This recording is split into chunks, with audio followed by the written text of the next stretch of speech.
Des produits français issus du commerce équitable, les consommateurs n'y croient pas vraiment.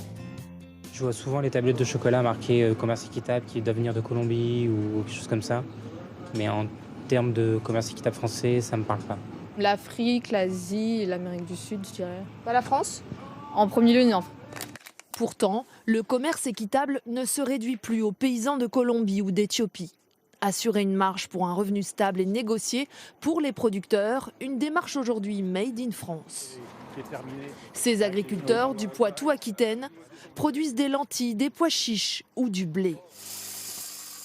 Comme Laurent Mariot, il a changé sa méthode de travail il y a 2 ans. Dorénavant, ses céréales et ses légumes secs sont cultivés en bio et il les vend différemment, jamais à perte. Le commerce équitable assure un prix. Donc on reste avec l'inconnu des années, des aléas climatiques, mais bon an, mal an, on est rémunéré pour notre travail. Ça a vraiment changé mon métier et ça me redonne effectivement le sourire. Sa petite exploitation aurait peut-être disparu s'il n'avait pas rejoint ce groupement de producteurs. Une force qui permet à 9 exploitants de vendre à la grande distribution et pas uniquement à la ferme. On ne pourrait pas vendre tous nos produits en circuit court. On a besoin de vendre sur le marché, on va dire, national.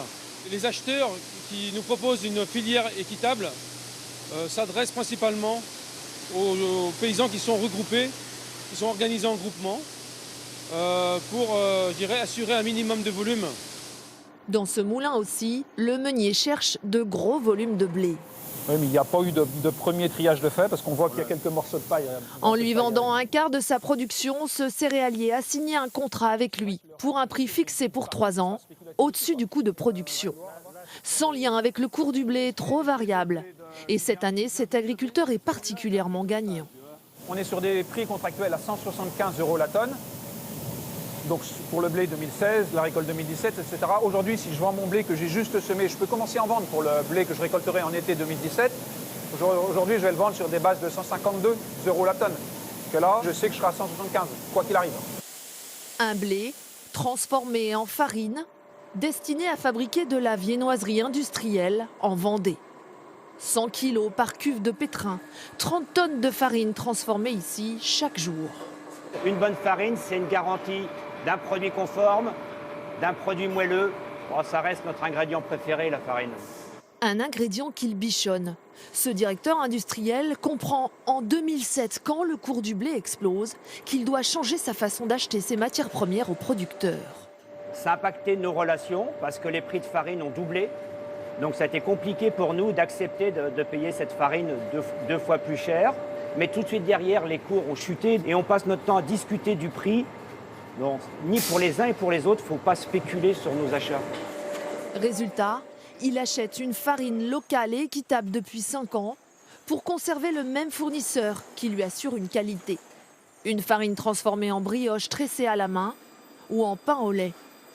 Cet industriel a multiplié les ingrédients équitables comme les œufs, mais il veut encore aller plus loin. Actuellement, le beurre est très cher, donc ça nous pose problème. Il est difficile pour nous de répercuter ces hausses de matières premières. Si on avait la même solution que pour la farine et pour les œufs, on aurait une brioche équitable. En 2015, le Made in France représentait 1 produit sur 6 du marché du commerce équitable. 4 500 agriculteurs français et une centaine d'entreprises sont engagées dans cette démarche.